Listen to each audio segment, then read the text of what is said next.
The rain hammered against the cracked asphalt with a violence that seemed personal, each drop striking my exposed skin like tiny frozen needles. I pressed myself deeper into the narrow alley between Romano's delicatessen and the abandoned shoe repair shop, my thin hospital scrubs offering no protection against the November storm that had descended on Little Italy like a curse. The smell of rotting garbage mixed with the metallic scent of rain-soaked concrete filled my nostrils, making my empty stomach churn with nausea. My hands trembled as I clutched the plastic bag containing everything I owned: 3 changes of clothes, my nursing certificate, and the engagement ring Vincent had thrown at my feet before slamming the apartment door in my face. The diamond caught what little light filtered through the storm clouds, mocking me with its false promises of forever. Forever had lasted exactly 18 months, ending the moment I'd walked into our bedroom to find him tangled in sheets with my supposed best friend, Rebecca. "You're nothing, Faith." Vincent's words echoed in my mind, as cold as the rain soaking through my sneakers. A charity case I took pity on. Did you really think someone like me would actually marry trailer trash like you? I had nowhere to go. The nursing program had drained my savings, and my first paycheck from Mount Sinai wasn't due for another 2 weeks. The homeless shelter was full. I'd already called 3 times. My phone battery had died hours ago, leaving me more isolated than ever. Every doorway in the neighborhood was occupied by others seeking refuge from the storm, their suspicious glares making it clear I wasn't welcome to share their meager shelter. A violent shiver racked my body, and I realized I couldn't feel my fingers anymore. The cold was seeping into my bones, making my thoughts sluggish and confused. This was how people died, I thought with detached medical clarity. Hypothermia didn't discriminate between the educated and the desperate. I'd studied it in nursing school, never imagining I'd experience it firsthand. The alley spun around me as I tried to stand, my legs refusing to support my weight. My vision blurred, dark spots dancing at the edges as my body began shutting down non-essential functions to preserve core temperature. The plastic bag slipped from my nerveless fingers, scattering my few possessions across the wet pavement like debris from a life that was rapidly dissolving. I thought of my mother. Dead 5 years now from cancer I couldn't afford to treat properly. She'd warned me about Vincent, seen through his charm to the calculating man beneath. Some people collect broken things because they like the power of fixing them, she'd whispered during one of her lucid moments near the end. But they never actually fix anything, baby girl. They just like owning the pieces. The world tilted sideways as my knees hit the concrete. The cold was becoming almost warm now, a dangerous sign I recognized from my emergency medicine rotation. My body was giving up the fight, core temperature dropping to critical levels. Part of me welcomed the approaching unconsciousness. At least in sleep, I wouldn't feel the betrayal burning in my chest, or taste the bitter ash of my shattered dreams. Footsteps echoed off the alley walls, but they seemed to come from very far away.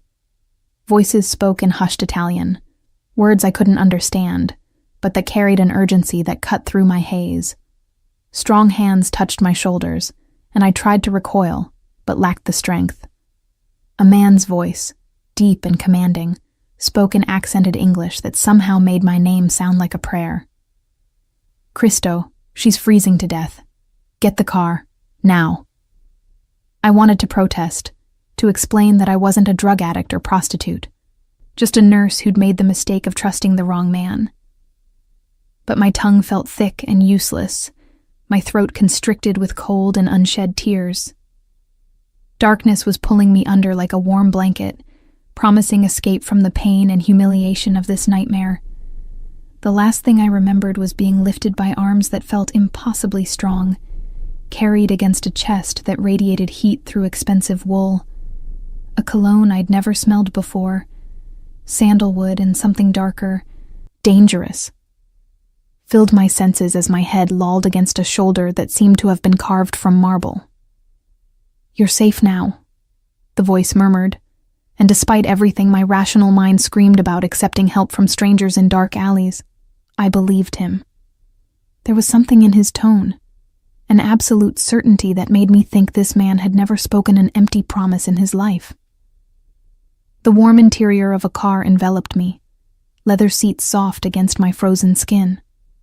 Gentle hands tucked a cashmere coat around my shoulders, and I caught a glimpse of gold cufflinks, manicured fingers, the edge of what might have been a scar along a strong jawline.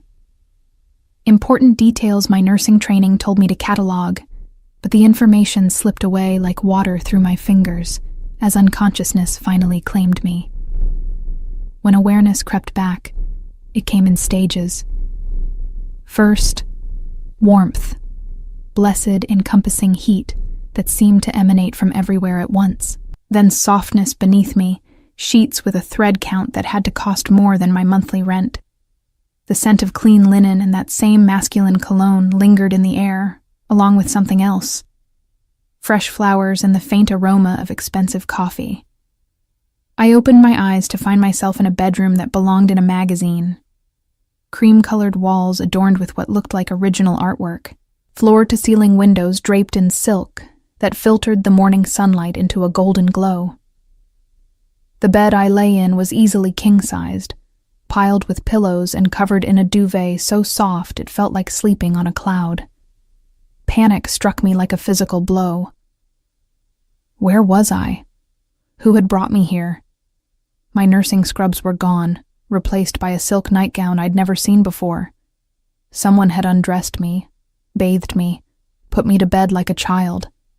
The violation of it made my skin crawl, even as my rational mind acknowledged that whoever had done it had likely saved my life. I sat up too quickly, the room spinning around me as blood rushed from my head. A glass of water and 2 pills sat on the nightstand beside me, along with a note written in precise, elegant handwriting. For the headache, you're safe. Rest.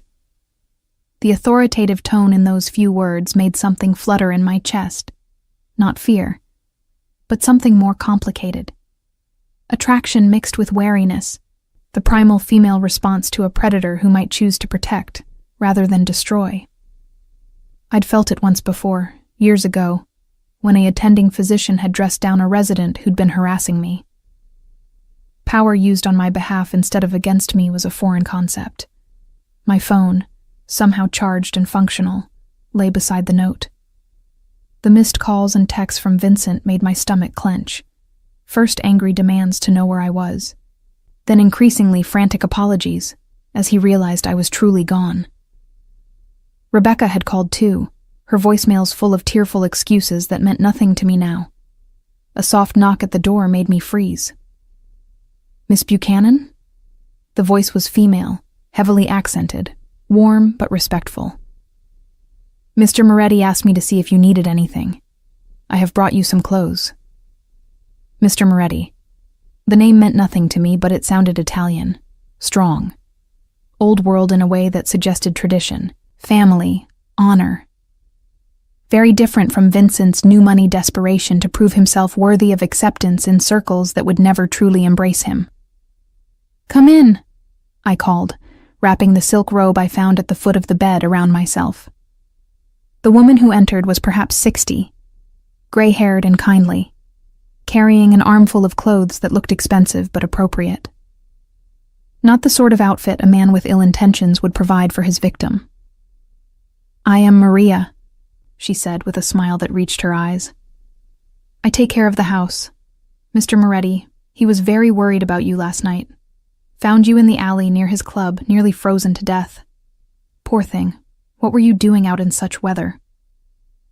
Her genuine concern undid something in my chest, and before I could stop myself, tears were streaming down my face. The whole humiliating story poured out. Vincent's betrayal, my homelessness, the desperate wandering that had led me to that alley. Maria listened without judgment, occasionally making sympathetic sounds in Italian that needed no translation. Men, she said finally, shaking her head with disgust. Some of them, they have no honor. But Mr. Moretti, he is not like this Vincent. He brings you here, has his own doctor check on you, makes sure you are warm and safe. This is what a real man does. I wanted to ask about this mysterious benefactor, but Maria was already laying out clothes and explaining the schedule. Mr. Moretti had gone to his office but would return for lunch. I was welcome to explore the house, use the library, the garden if the weather cleared. There was no pressure to leave, no expectation of payment or favors. Just old-fashioned hospitality extended to a stranger in need. As I dressed in clothes that fit perfectly, too perfectly, suggesting someone with an excellent eye for women's sizing, I tried to make sense of my situation. Men who found dying women in alleys and brought them home were either saints or predators. Saints were rare in my experience, but predators usually didn't provide silk nightgowns and respectful housekeepers. The house itself told a story of wealth and taste that went beyond mere money. Original hardwood floors gleamed under Persian rugs that probably cost more than my education. Books lined the walls in multiple languages, their worn spines suggesting they were read rather than merely displayed. Family photographs in silver frames showed generations of strong-jawed men and elegant women, creating a sense of history and continuity that my own rootless existence lacked entirely. I was studying a particular photo, a young man in military dress uniform with eyes that seemed familiar, when footsteps in the hallway announced someone's approach. They were measured, confident, the walk of a man who owned everything he surveyed. My heart began racing for reasons I couldn't entirely explain. Anticipation mixing with nervousness in a cocktail that made my hands tremble. The door opened, and Francesco Moretti entered my life like a force of nature carefully contained in an expensive suit. He was nothing like Vincent, and that thought struck me first, before I could even process the specifics of his appearance. Where Vincent was conventionally handsome in an obvious, almost desperate way, this man possessed something far more dangerous, an unconscious magnetism that seemed to bend reality around him. Tall and broad-shouldered, he moved with the fluid grace of someone who had never doubted his place in the world or his ability to reshape it according to his will. Dark hair, perfectly styled, but with just enough natural wave to suggest it would curl if left to its own devices. Olive skin that spoke of Mediterranean heritage, and eyes the color of espresso that seemed to catalog everything in their path with calculating precision. His suit was charcoal gray, clearly bespoke, tailored to emphasize the powerful build beneath without being ostentatious about it. Everything about him whispered old money, established power, the kind of authority that didn't need to announce itself because it simply was. Miss Buchanan. His voice carried the faint Italian accent I remembered from my semi-conscious state, but now I could hear the cultivation beneath it. This was a man equally comfortable in boardrooms and back alleys, someone who spoke multiple languages fluently and could navigate any social situation with effortless charm. "I trust you slept well?" I found myself nodding before I'd consciously decided to respond. There was something hypnotic about his presence, the way he seemed to command attention without demanding it. "Yes, thank you. And thank you for everything. I don't know how to repay you." A slight smile played at the corners of his mouth, transforming his face from merely handsome to devastatingly attractive. "There is no debt between us. You needed help. I was able to provide it. This is what civilized people do for one another." The emphasis on civilized wasn't lost on me, a subtle dig at Vincent's behavior that somehow made me feel vindicated rather than pitied. This man had assessed the situation and found my ex-fiancée wanting without needing to hear my side of the story. The validation was intoxicating, a balm to my wounded pride that I hadn't realized I desperately needed. "Maria tells me you are a nurse," he continued, settling into the chair across from where I stood by the window. The movement was economical, controlled, like everything else about him. "Mount Sinai Hospital, yes? A prestigious position for someone so young." The fact that he'd taken the time to learn about my profession, to speak of it with respect rather than dismiss it as Vincent often had, sent warmth spreading through my chest. I just graduated from their nursing program. Yesterday was supposed to be my first official day on the cardiac unit. Supposed to be? His eyebrows rose slightly, and I realized I'd revealed more than I intended. This man had a way of encouraging honesty that felt almost supernatural, as if lies would simply evaporate in his presence. I don't know if I still have the job. I missed orientation because of everything that happened. They might have given my position to someone else. The admission hurt more than I'd expected. That job had represented my future, my escape from dependence on others, my chance to prove that a girl from a trailer park could make something of herself. Francesco. I found myself thinking of him by his first name, though he hadn't given me permission. Leaned forward slightly, his expression growing serious. What is the name of your supervisor? Dr. Patricia Williams. She's the head of cardiac nursing, but I doubt she'll understand why I disappeared without calling in. The hospital has strict policies about reliability. He pulled out a phone that looked like it cost more than my monthly rent and dialed a number from memory. The conversation that followed was brief, conducted in the kind of tone that suggested he was accustomed to getting his way without explanation. I couldn't hear the other side, but I watched his face carefully, noting the moment when his expression softened with what might have been satisfaction. Dr. Williams sends her regards, he said after ending the call. She was quite concerned when you didn't appear yesterday and had already placed you on medical leave pending your recovery from what she now understands was a family emergency.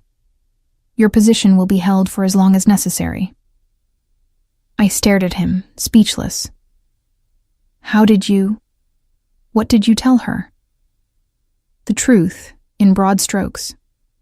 That you had experienced a personal crisis that left you temporarily without housing, and that you were recovering under the care of friends who wished to remain anonymous. Dr. Williams seemed more relieved than anything. Apparently she thought quite highly of your performance during training. The casual way he'd solved a problem that had been keeping me awake, with worry, was both gratifying and slightly terrifying. This was clearly a man accustomed to making things happen with a phone call, to having doors open at his request. But what kind of business gave someone that level of influence? What exactly did Francesco Moretti do for a living? I should go, I said, though the words felt hollow even as I spoke them. I've imposed on your kindness long enough, and I need to figure out my living situation before I can return to work. Where will you go? The question was asked gently, but with the precision of someone who already knew the answer. Your apartment was shared with your former fiancé, who has made it clear you are not welcome to return. Your friend Rebecca has been trying to reach you, but I suspect her motivations are less than pure given her role in recent events. You have no family in the area, no savings to speak of, and your first paycheck is still weeks away. Each fact hit like a physical blow, not because they were harsh, but because they were true. He'd done his research, learned enough about my situation to understand exactly how trapped I was, but his tone held no judgment, no suggestion that my circumstances were anything but temporary setbacks that could be overcome with the right resources. How do you know all that? I asked, though I wasn't sure I wanted the answer. I make it my business to understand people who enter my sphere, he replied with the casual honesty of someone stating an obvious fact. Knowledge prevents misunderstandings, protects all parties involved. You are here because you needed help, not because you sought to take advantage of anyone. This distinction matters to me. The implication that others might have tried to take advantage of him hung in the air between us, along with the suggestion that such attempts had not ended well for the perpetrators. This was not a man who suffered deception gladly, but neither was he one who punished the innocent for the crimes of the guilty. I have a proposition for you, he continued before I could respond.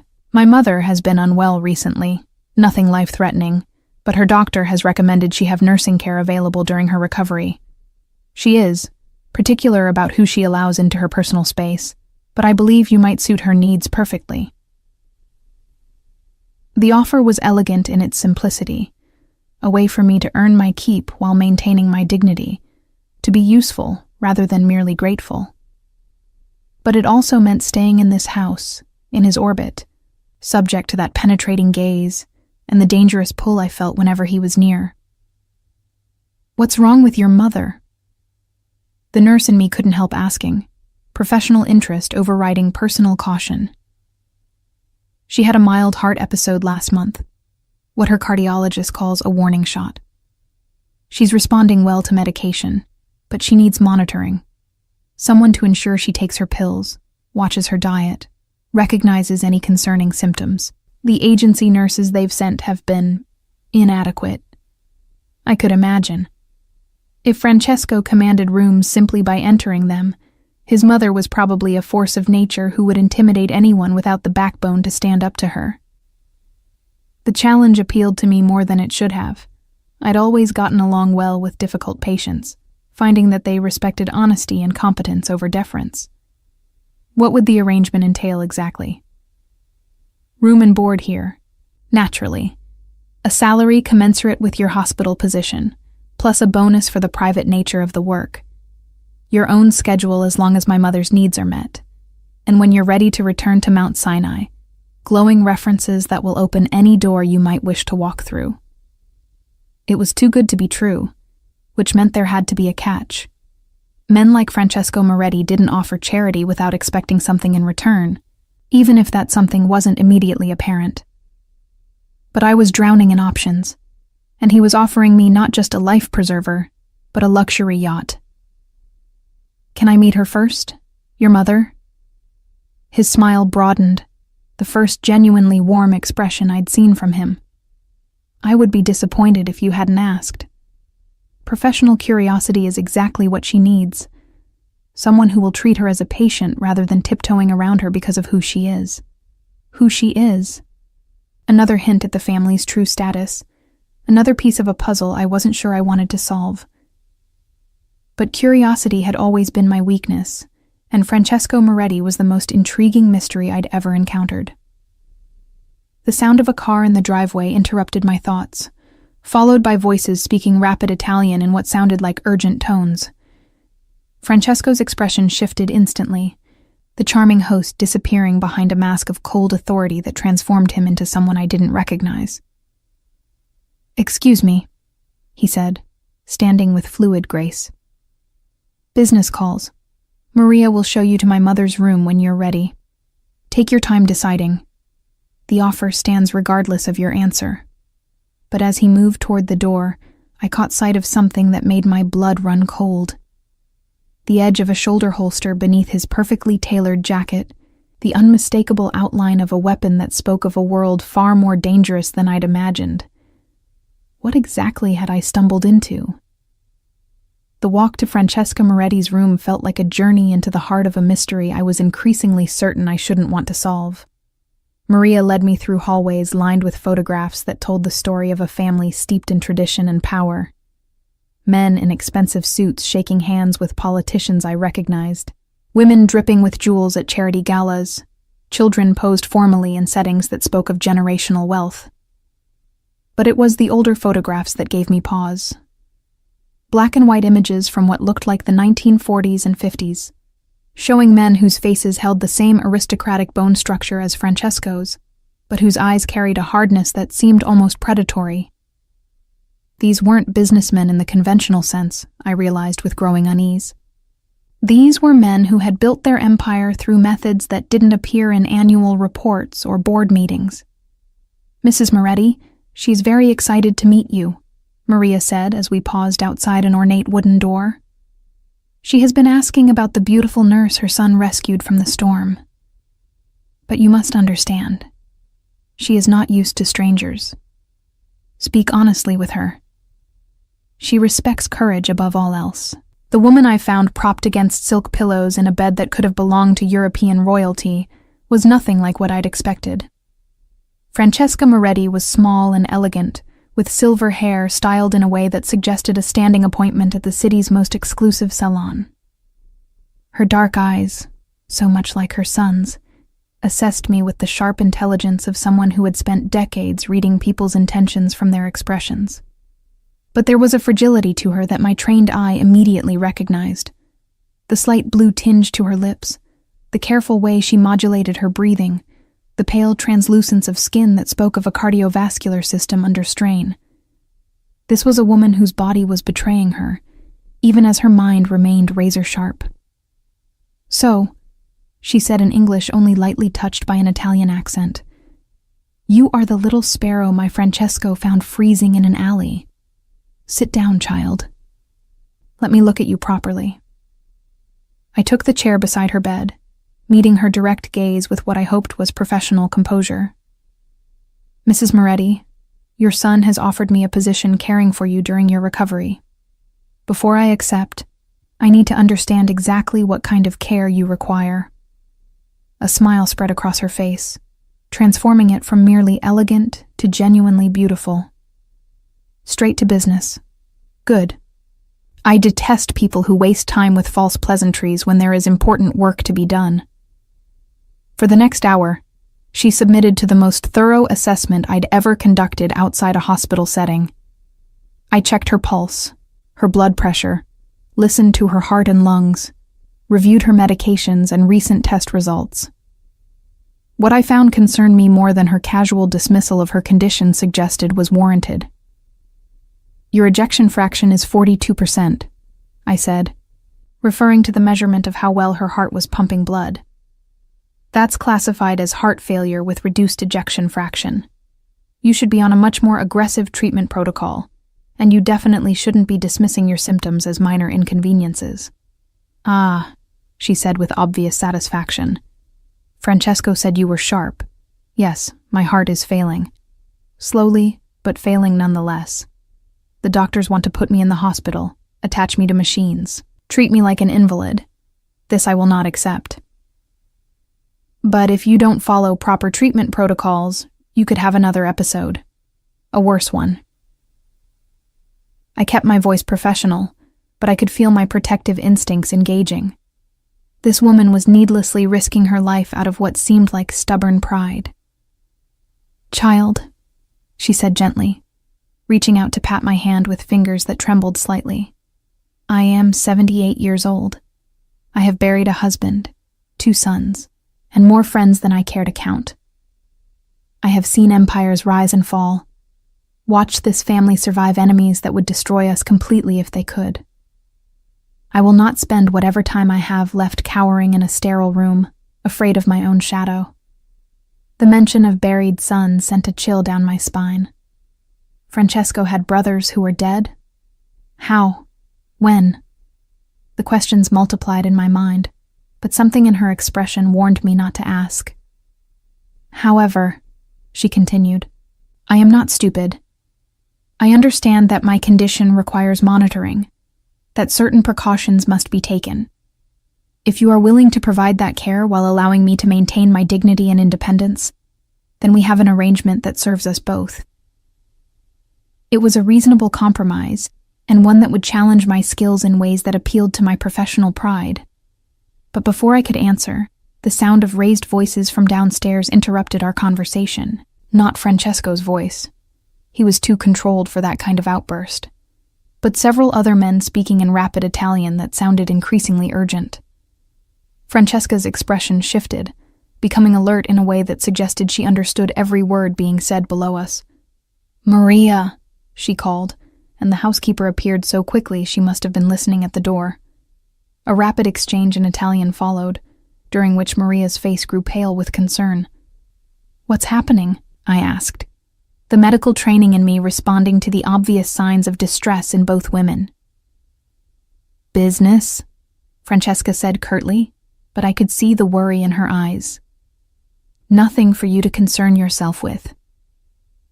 But even as she spoke, the voices downstairs grew louder, more urgent.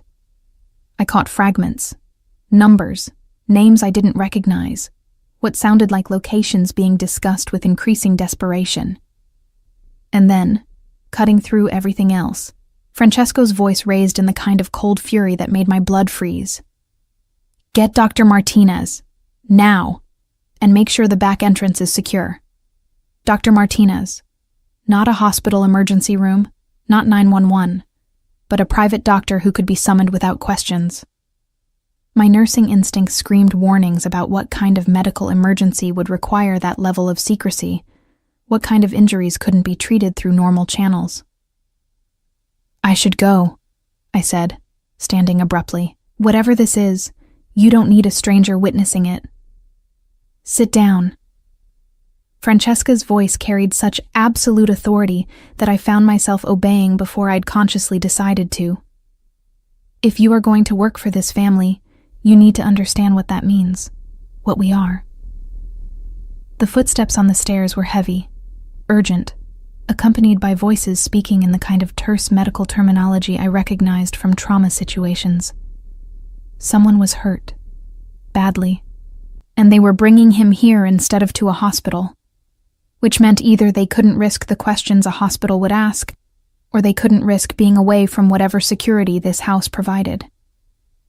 "Mrs. Moretti," I said carefully, "if someone is injured, they need proper medical care, a hospital emergency room, surgical facilities if necessary. I'm a nurse, not a trauma surgeon." "Dr. Martinez has been treating this family for 30 years, she replied, her eyes never leaving my face. "He has facilities here that rival any hospital, and he understands the need for discretion that a public hospital cannot provide." The bedroom door opened without a knock, and Maria entered with an expression of barely controlled panic. "Mrs. Moretti, they need faith. Mr. Francesco, he's been shot." The world tilted sideways around me. Shot. Francesco had been shot, and they wanted me to help treat him. Which meant this wasn't just a wealthy family with old-world traditions and expensive tastes. This was something else entirely. Something dangerous enough that gunfire was apparently an occupational hazard. "I'm not qualified for trauma surgery," I said, even as my training kicked in, and I found myself mentally cataloging what supplies would be needed. "If he's been shot, he needs a trauma team, an operating room. Dr. Martinez will handle the surgery," Francesca said, her voice steady despite the obvious fear in her eyes. "But he needs a surgical nurse, someone with the training to assist. Will you help my son, Faith?" The use of my first name, the naked plea in her voice, the knowledge that Francesco might be dying while I debated the wisdom of getting involved, it all combined to shatter my hesitation. I was a nurse. Someone was injured. Everything else was secondary to that fundamental truth. "Where is he?" Maria led me to a wing of the house I hadn't seen before, downstairs that opened into what looked like a fully equipped medical facility. Not just a first aid station, but an actual surgical suite complete with monitoring equipment, blood bank, and enough pharmaceutical supplies to stock a small hospital. This wasn't something that had been hastily assembled. This was a permanent installation, designed for exactly this kind of emergency. Francesco lay on the surgical table, conscious but pale, his shirt cut away to reveal a bullet wound high on his left shoulder.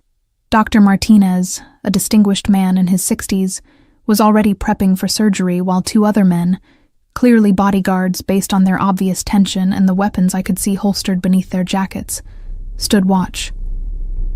"Miss Buchanan," Dr. Martinez said without looking up from his preparations, "I understand you're cardiac trained. Have you ever assisted in trauma surgery?" "Yes, during my rotation through the emergency department. Gunshot wounds, stabbings, motor vehicle accidents." I was already moving toward the scrub station, muscle memory taking over. "What's the extent of the injury?" "Through and through. Missed the subclavian artery by millimeters. No major organ damage, but there's muscle and nerve involvement that needs to be addressed. Can you assist?" I nodded, scrubbing in with the thoroughness that had been drilled into me from my first day of nursing school.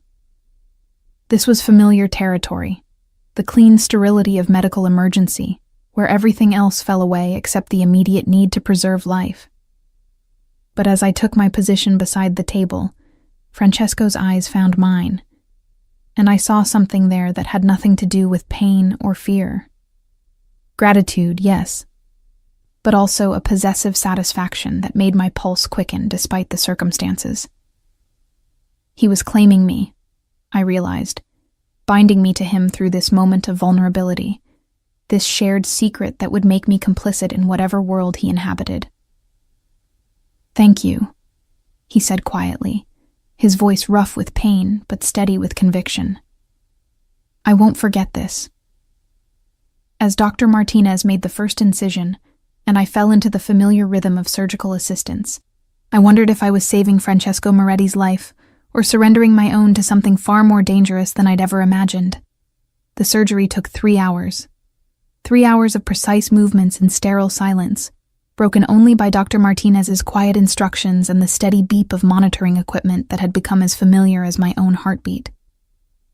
Francesco remained conscious throughout, refusing general anesthesia with the kind of stubborn determination that should have been alarming, but somehow seemed completely in character.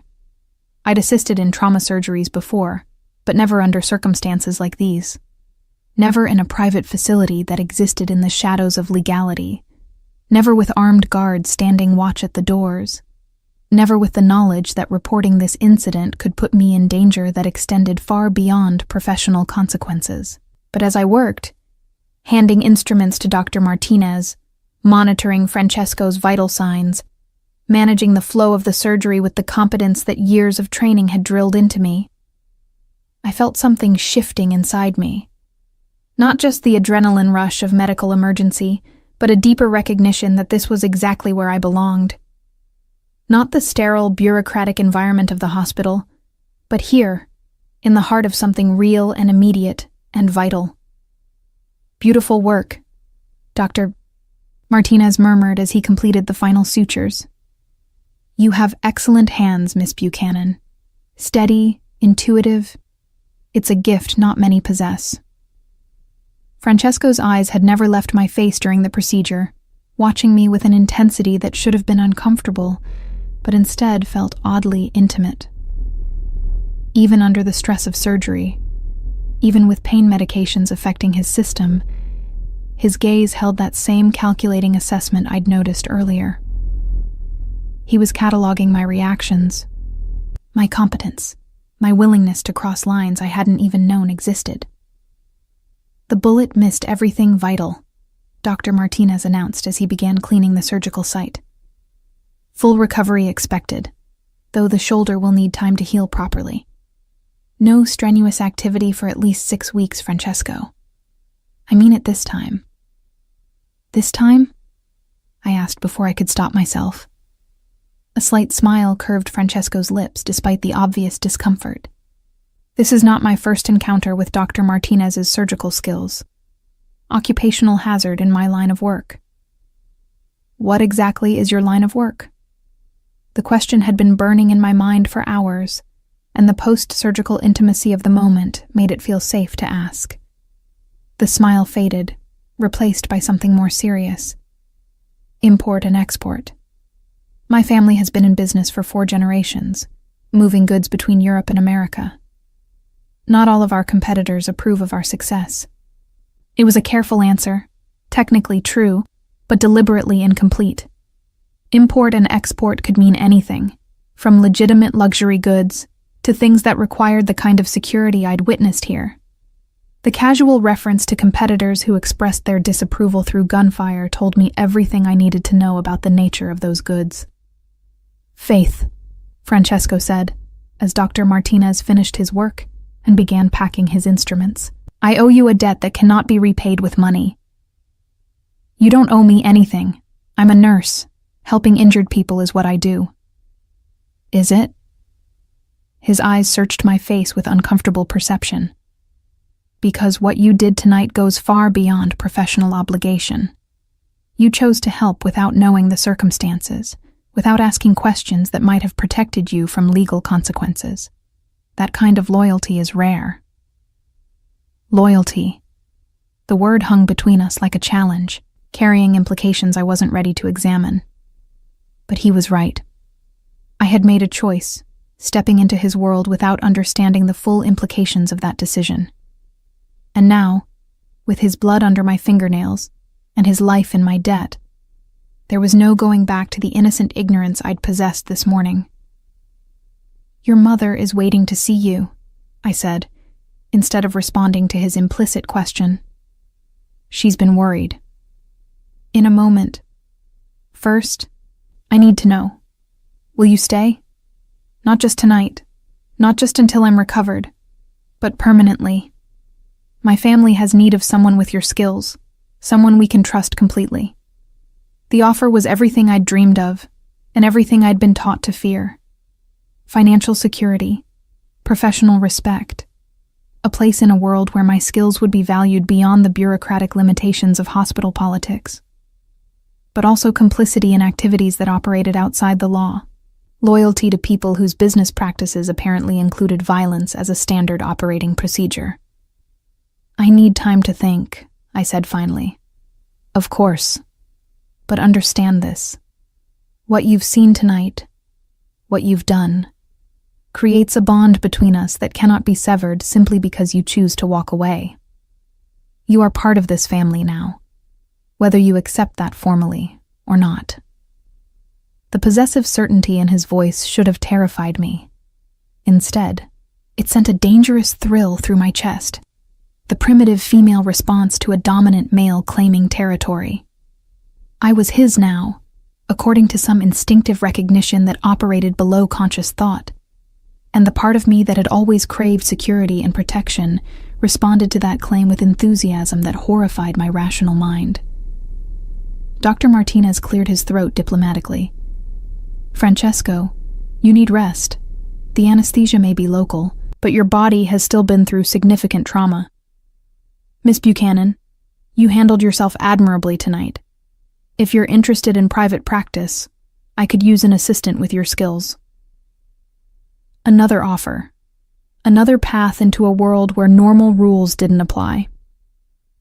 I was collecting invitations to cross lines I'd never imagined approaching, and each one felt more tempting than the last. The recovery room was as luxuriously appointed as everything else in the house, with a hospital bed that probably cost more than most people's cars and monitoring equipment that belonged in a cardiac intensive care unit. Francesco submitted to being transferred there with obvious reluctance, clearly unaccustomed to being vulnerable or dependent on others for his basic needs. The pain medication will make you drowsy, I explained as I checked his IV line and adjusted the monitors. Don't fight it. Your body needs rest to heal properly. Stay with me, he said quietly, his hand catching mine as I moved to leave. Please. The simple word, so at odds with his usual commanding tone, undid something in my chest.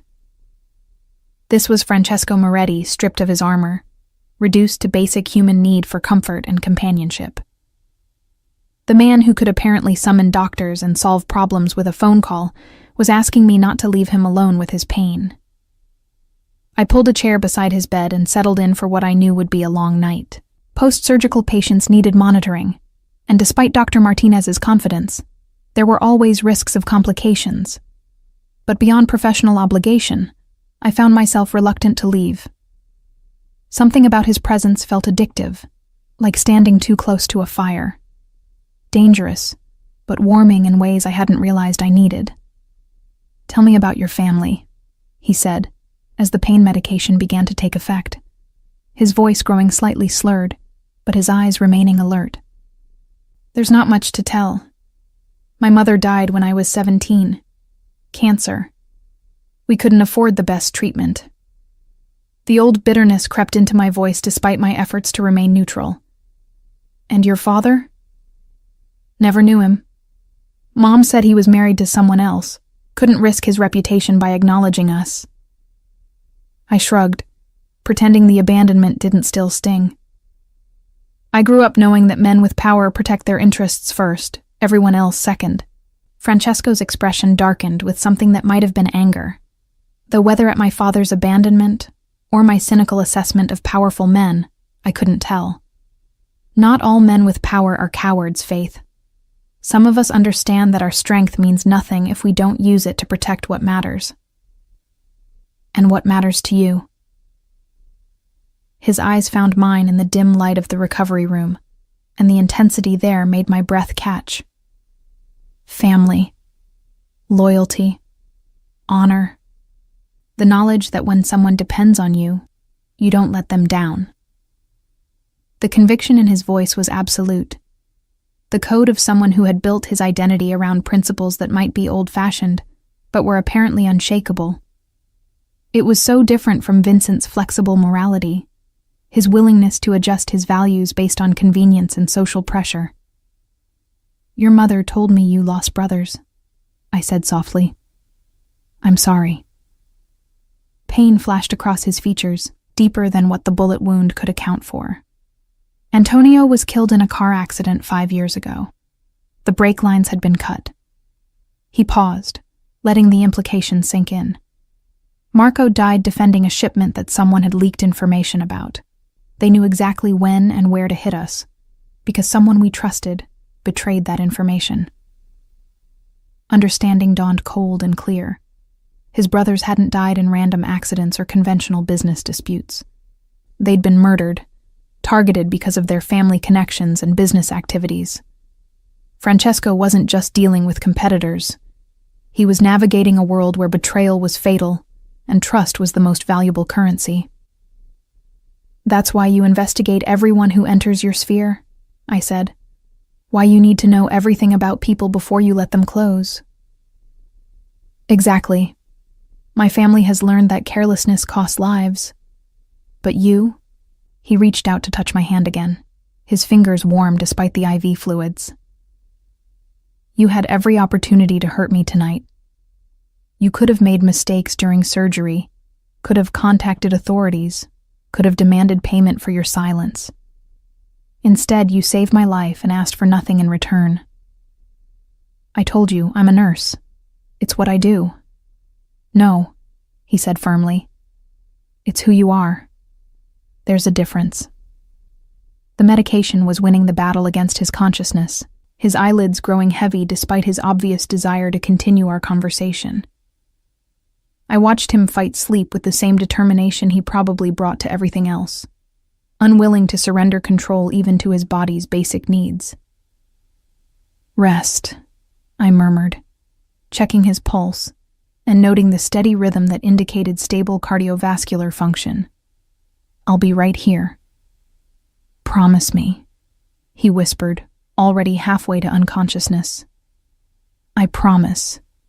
I meant to stay awake, to monitor his condition through the critical first hours post-surgery. But the emotional exhaustion of the last 2 days, combined with the adrenaline crash that followed medical emergencies, pulled me under, despite my best intentions.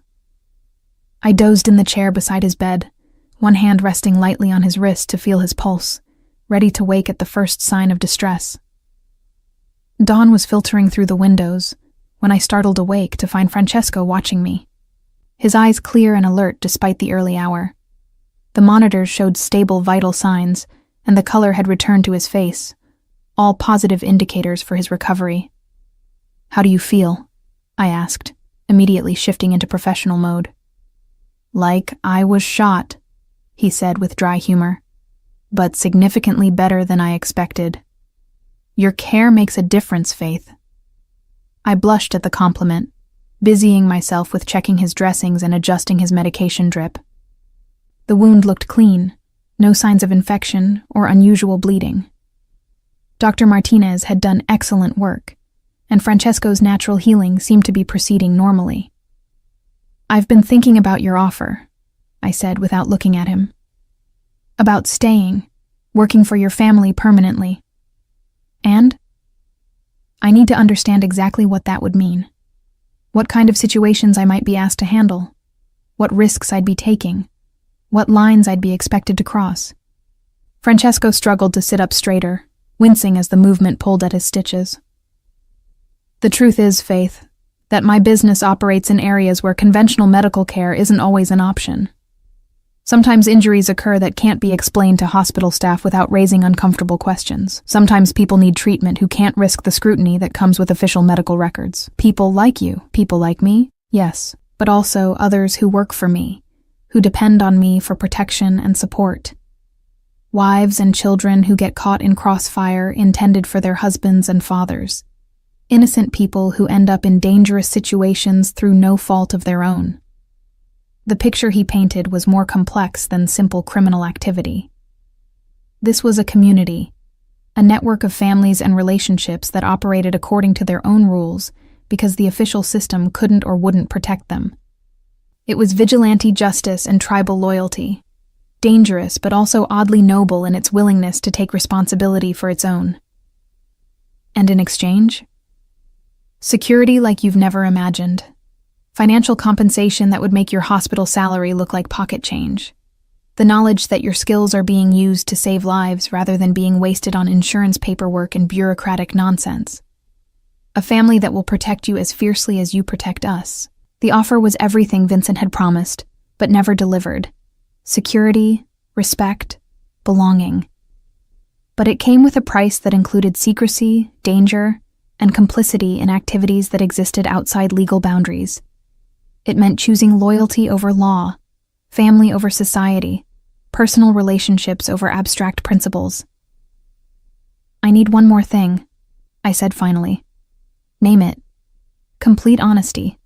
No more careful answers or diplomatic half-truths. If I'm going to risk everything for this family, I need to know exactly what I'm risking it for." Francesco studied my face for a long moment, and I could see him weighing the value of truth against the safety of secrecy. Finally, he nodded slowly. "My family controls shipping and distribution for certain goods between Europe and America.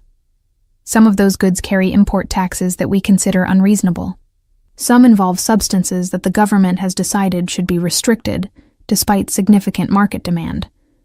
We provide services that people need, at prices they're willing to pay, without the interference of bureaucrats who have never built anything or taken real risks. Smuggling." He was describing smuggling operations, probably drugs and weapons, possibly other contraband. The euphemistic language couldn't disguise the reality that the Moretti family was in business with organized crime, possibly as organized crime themselves. And the violence? Competition is fierce. Not everyone believes in negotiating disputes through civilized discussion. We defend ourselves and our interests using whatever methods prove necessary. Murder. He was talking about murder, though he'd never used that word directly. The Moretti family killed people who threatened their business interests, probably with the same cold efficiency they brought to everything else. I should have been horrified. Should have been planning my escape from this house and these people before I became any more deeply involved. Should have been thinking about professional ethics and legal obligations and all the reasons why crossing these lines would destroy the respectable life I'd worked so hard to build. Instead, I found myself thinking about Vincent's casual cruelty, about the hospital administrators who treated nurses like disposable resources, about a society that had offered me nothing but obstacles and judgment, while expecting gratitude for the privilege of struggling.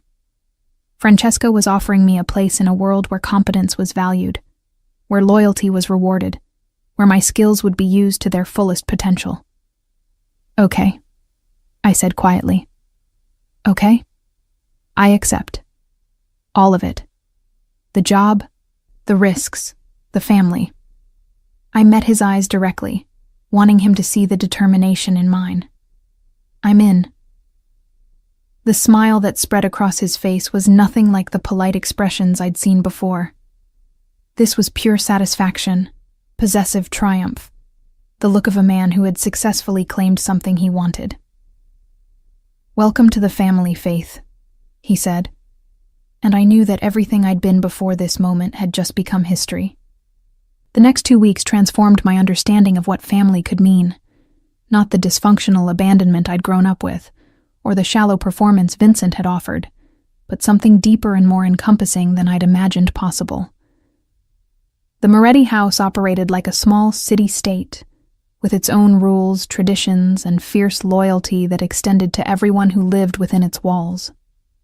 My days fell into a rhythm that felt natural despite its unconventional nature. Mornings were spent with Francesca, monitoring her condition and gradually earning her trust through competent care and honest conversation. She was a formidable woman who had survived decades in a dangerous world by being smarter and tougher than anyone expected from her elegant appearance. Under her guidance, I began to understand the complex social dynamics that governed their world. "A Don's wife must be many things," she told me one afternoon as I checked her blood pressure. diplomat, strategist, counselor, and when necessary, enforcer. But most importantly, she must be someone her husband can trust completely, because in our business, a moment's doubt can mean death. The comment seemed casual, but I caught the assessing look in her eyes. Francesca was evaluating me for a role I hadn't consciously applied for, measuring my potential as more than just Francesco's employee. The realization should have been overwhelming, but instead, it felt like recognition of something I'd sensed building between us since that first moment in the recovery room. Francesco's recovery progressed faster than Dr. Martinez had predicted, aided by his natural vitality and his obvious impatience with physical limitations. I served as his primary caregiver during the most vulnerable period, helping him with basic tasks, monitoring his healing, ensuring he followed medical protocols despite his inclination to resume normal activities too quickly. The intimacy forced by his temporary dependence created opportunities for conversation that revealed layers of his personality hidden beneath his public persona. He spoke about his childhood, the pressure of growing up as the heir to a legacy built on violence and respect. He told me about his education at elite universities, his deliberate cultivation of legitimate business interests that provided cover for less conventional activities. My grandfather built this empire with his fists and his willingness to do what others wouldn't, he said one evening as I changed his dressings. My father expanded it through strategic thinking and political connections. I'm trying to transform it into something that can survive in a changing world. What does that look like? I asked, noting with satisfaction that the wound was healing cleanly. Less direct confrontation, more sophisticated operations. Technology instead of crude force. Influence instead of intimidation. He paused, wincing slightly as I cleaned the area around his stitches. But the foundation remains the same. Loyalty, family, the understanding that we protect our own at any cost. The more I learned about their world, the more I understood that it operated according to principles that were both primitive and sophisticated. Trust was earned through actions rather than words. Loyalty was absolute, or it didn't exist at all. Power was respected only when it was wielded with honor and restraint. My integration into the household staff happened gradually but inexorably. Maria began consulting me about Francesca's dietary needs, deferring to my medical expertise in ways that elevated my status beyond typical employee. The security personnel, initially suspicious of any outsider, began acknowledging me with respectful nods as they recognized my acceptance by the family. But it was the evening meetings that truly marked my transition from observer to participant.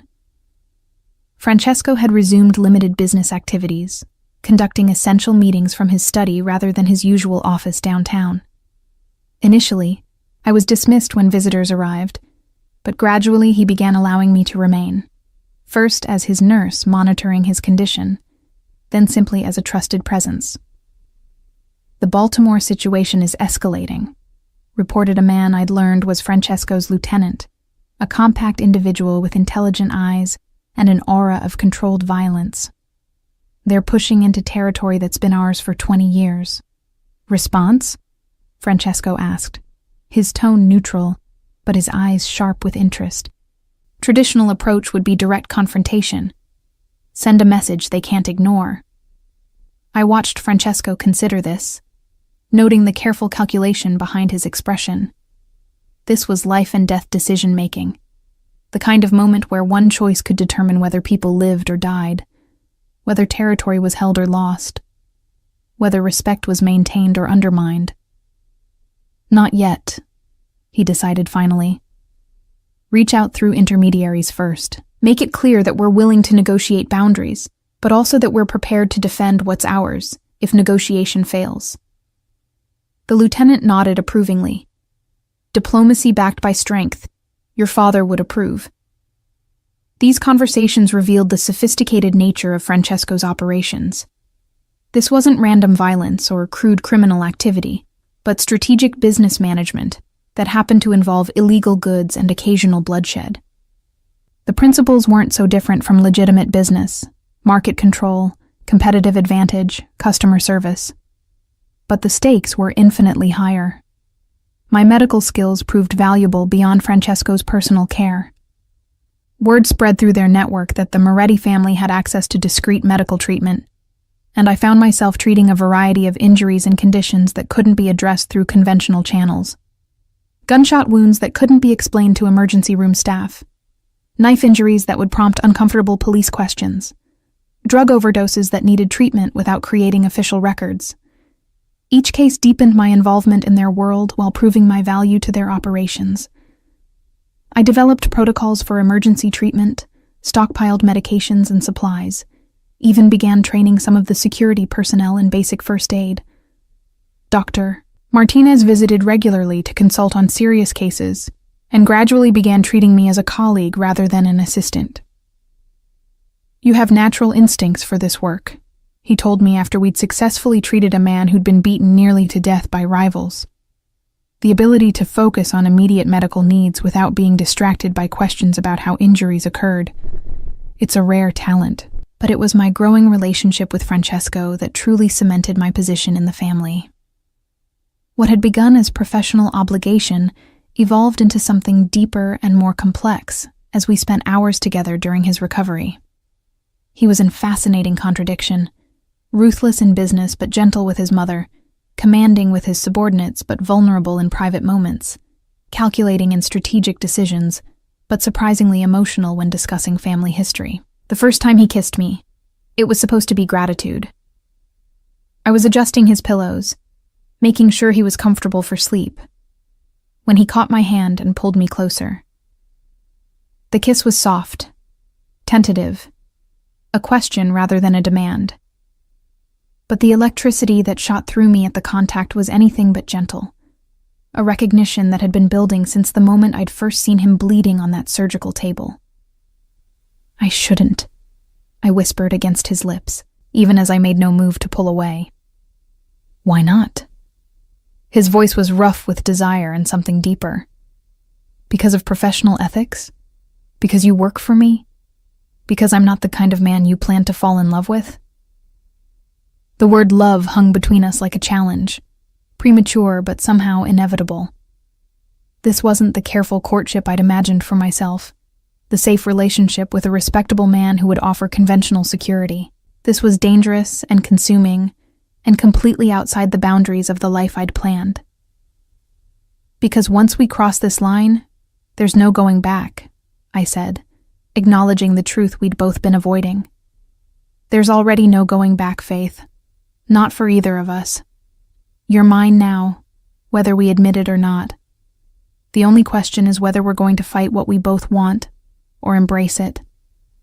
His possessive certainty should have triggered every warning bell in my system.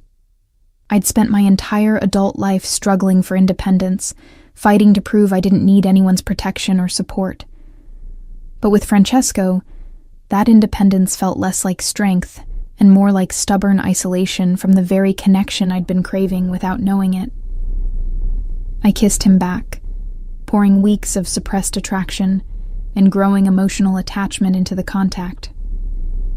His response was immediate and hungry, one hand tangling in my hair, while the other pulled me closer despite the limitation of his healing shoulder. We were both breathing hard when we finally broke apart, the air between us charged with the recognition that everything had just changed irrevocably. "Tomorrow," he said against my forehead, "we tell my mother. Make this official." "Official how?" "However you want it to be. Engagement, marriage, whatever words make you comfortable. But no more pretending this is just about nursing care or professional obligation." The speed of it should have been terrifying.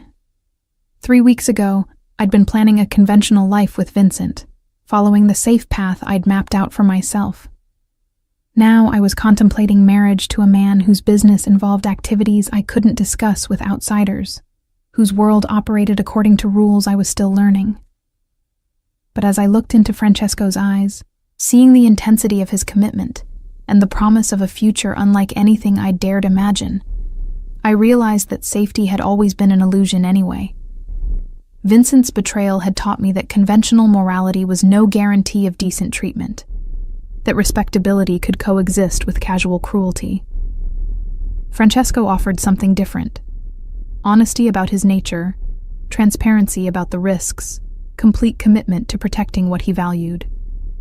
The criminal aspects of his business were balanced by a code of honor that seemed more reliable than the flexible ethics of legal society. What does being part of this family really mean? I asked, needing to understand the full scope of what I was accepting. It means you'll never want for anything material. It means you'll have protection that extends beyond anything money can buy. It means your skills will be valued and your counsel respected. He paused, his expression growing serious. But it also means accepting that some of our decisions involve violence, that sometimes people who threaten us don't survive those threats, that loyalty to family comes before loyalty to abstract legal principles. I thought about my mother, who had died because we couldn't afford proper treatment. I thought about Vincent, who had discarded me the moment I became inconvenient. I thought about the hospital administrators who saw nurses as replaceable cogs in a profit-generating machine. None of them had offered the kind of security and respect Francesco was promising. I accept, I said, surprising myself with the firmness in my voice. All of it. His smile was triumphant, possessive, the expression of a man who had successfully claimed something precious. Then welcome to your real life, Faith. Everything else was just preparation. As he pulled me down for another kiss, I felt the last vestiges of my former existence falling away. I was no longer Faith Buchanan, struggling nursing school graduate who dreamed of respectable middle-class security. I was becoming someone new, Francesco Moretti's woman, a member of a family whose power was built on blood and loyalty, whose protection was absolute, and whose expectations were equally uncompromising. The transformation was terrifying and exhilarating in equal measure, but as Francesco's hands framed my face with surprising gentleness, I knew there was nowhere else I'd rather be. The engagement party was everything I'd never known I wanted, not the gaudy display Vincent had planned, with its desperate attempt to impress people who would never truly accept us, but an intimate gathering of Francesco's family and closest associates that felt like a true celebration of belonging. The house was transformed with flowers and candles, creating an atmosphere of elegant warmth that spoke to Francesca's impeccable taste and Maria's attention to detail. I wore a dress that had appeared in my closet that morning, midnight blue silk that hugged my curves perfectly and somehow made me feel both sophisticated and completely myself. The engagement ring Francesco had presented the night before caught the light with every movement, a vintage piece that had belonged to his grandmother, heavy with family history and the weight of tradition. "You look radiant, my dear," Francesca said as she surveyed the gathering from her position on the terrace. Her health had stabilized remarkably over the past month, aided by careful monitoring, and her obvious happiness at seeing her son settled with someone she approved of. Francesco has excellent taste in women, though he inherited that from his father. The comment carried layers of meaning I was still learning to decode. Francesco's father had reportedly loved only one woman in his entire life, remaining faithful to Francesco's mother, even when business considerations might have suggested more strategic marriages. It was another piece of the complex moral code that governed their world. Absolute loyalty in personal relationships, even when professional obligations required flexibility. "Mrs. Moretti," I began, but she held up an elegant hand to stop me. "Francesca, please. We are family now. And family means that my concerns become your concerns. My enemies become your enemies." Her dark eyes, so like her son's, held mine with uncomfortable directness. "Do you understand what that means, Faith?" Before I could answer, a commotion near the front entrance drew our attention. Voices raised in urgent Italian, the sound of cars arriving faster than expected, the subtle but unmistakable tension that meant business was intruding on family celebration. Francesco appeared at my side almost instantly, his hand settling possessively on my lower back, while his eyes scanned the disturbance with predatory alertness. "What is it?"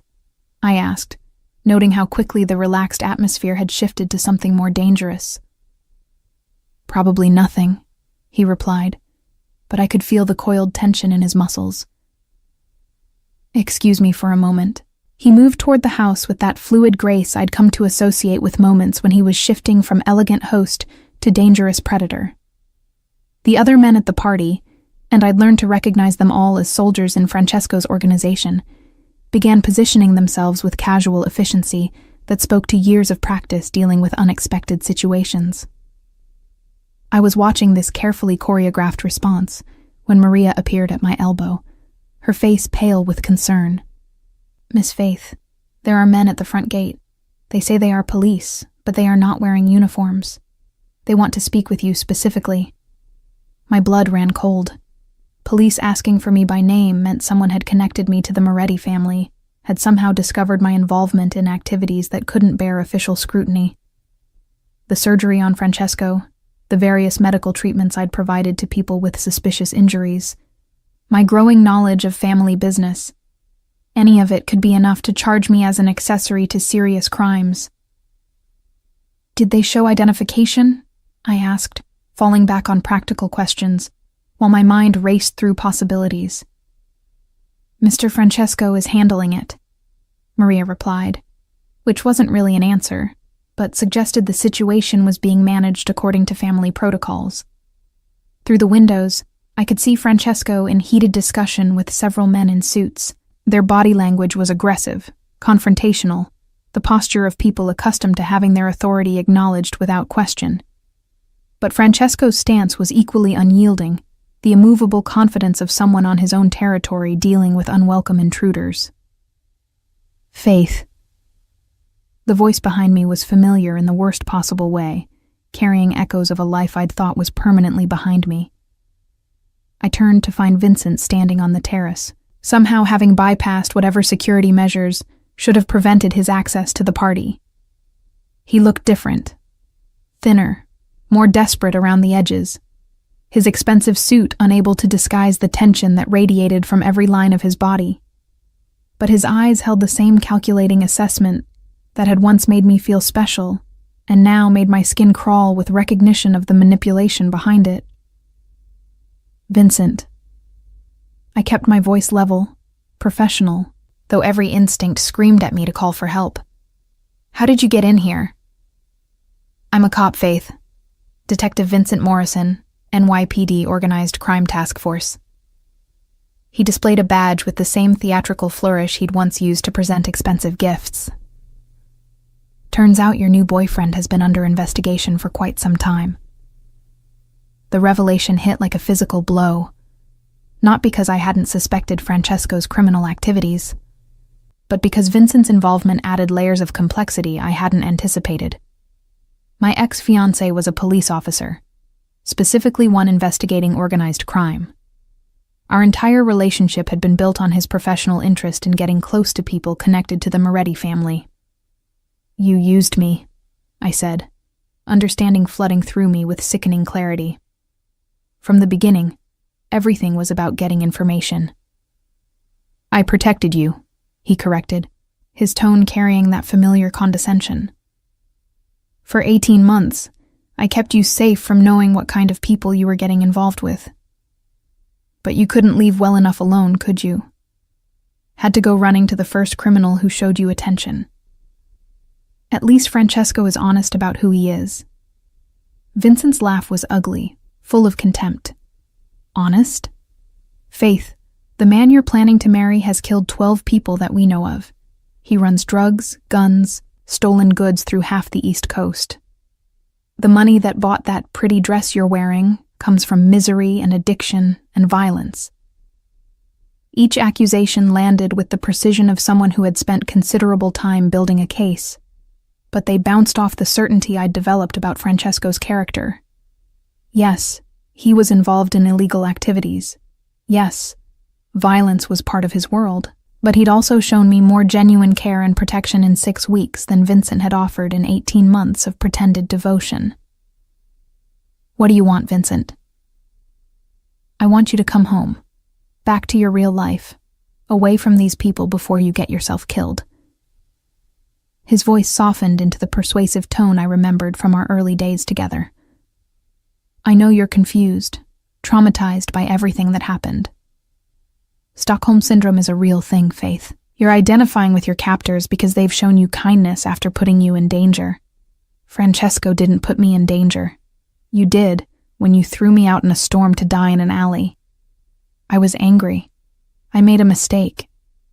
The admission came grudgingly, as if acknowledging fault was physically painful.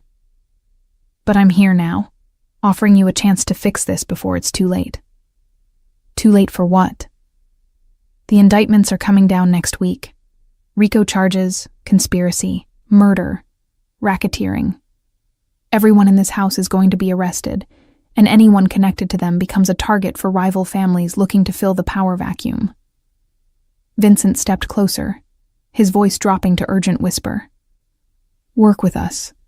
Provide testimony about what you've seen, what you know. In exchange, full immunity and witness protection. The offer was everything I should have wanted. A chance to escape the dangerous world I'd stumbled into. Legal protection. A return to the conventional life I'd planned before Francesco's intervention had changed everything. But as I looked at Vincent's face, seeing the calculation behind his apparent concern, I realized he was still using me. Still seeing me as a tool to achieve his professional objectives, rather than a person whose choices deserved respect. And if I refuse? Then you go down with them. Accessory charges, conspiracy, maybe even RICO prosecution if they can prove you were actively participating in family business. His expression hardened. You're a smart woman, Faith. Do the math. Through the windows, I could see Francesco returning from his confrontation with the federal agents, his face grim with controlled anger. Our eyes met across the room, and I saw him take in Vincent's presence with the kind of immediate recognition that suggested he'd been expecting this moment. Your boyfriend knows I'm here, Vincent said, following my gaze. He's calculating whether to have me killed or try to buy me off. Want to know which option I think he'll choose?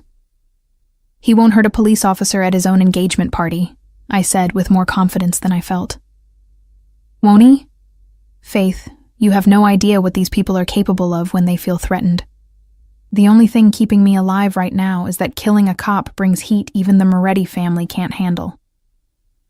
Francesco was moving toward us now, flanked by 2 of his lieutenants, his expression unreadable, but his intentions clear. This was a confrontation that had been building since the moment I'd entered his world. The collision between my old life and new loyalty that I'd somehow convinced myself could be avoided. Detective Morrison, Francesco said as he reached us, his voice carrying the polite hostility of a predator addressing unwelcome prey. How thoughtful of you to attend our engagement party, though I don't recall extending an invitation. Consider it a professional courtesy call, Vincent replied, his own voice tight with suppressed tension. Thought I should warn my ex-fiancé about the kind of man she's planning to marry. And what kind of man would that be? The question hung in the air between them, loaded with the potential for violence that seemed to crackling like electricity. I could feel the other party guests positioning themselves, could see weapons being subtly revealed by men who had moved beyond patience with this intrusion. The kind who destroys everything he touches, Vincent said, his eyes never leaving Francesco's face. Faith, this man will get you killed. If not by his enemies, then by his business partners when he decides you know too much to be allowed to live. Enough. Francesco's voice carried such absolute authority that even Vincent instinctively stepped back. You've delivered your message, detective. Now you can leave my property before I decide you're trespassing. I'm not leaving without Faith. Yes, Francesco said with deadly softness. You are. The moment balanced on a knife's edge, 3 lives hanging in the balance of decisions that would reshape everything I'd built over the past month. Vincent was offering me safety at the cost of betraying people who had shown me genuine loyalty. Francesco was demanding I choose his world over the conventional morality I'd been raised to respect. And I was caught between them, holding the power to save or destroy both men with whatever choice I made. But as I looked at Vincent's face, seeing the manipulation behind his concern, and then at Francesco, seeing the genuine pain at the thought of losing me, the decision was simpler than I'd expected. "I choose Francesco," I said clearly, loudly enough for everyone present to hear. "I choose this family, this life, all of it." Vincent's face went through a series of expressions: disbelief, anger, resignation, and finally a cold calculation that was more frightening than his threats had been. "You're making a mistake, Faith. One that will cost you everything." "Maybe," I replied, moving to stand beside Francesco, accepting the protective arm he wrapped around my waist. "But it's my mistake to make." As Vincent was escorted from the property by men whose intentions he was wise not to test, I felt the last connection to my former life severing cleanly. Whatever happened next, arrests, trials, violence from rivals who sensed weakness, I would face it as part of the Moretti family, protected by their strength and bound by their loyalty. Francesco's kiss was possessive, triumphant, a claiming that marked me as irrevocably his in front of everyone who mattered. When we broke apart, I could see approval in Francesca's eyes, satisfaction in the faces of the men who served her son, acceptance from the women who had married into this world before me. "Welcome home," Francesco murmured against my ear, and I knew that whatever the cost of this choice, I was exactly where I belonged.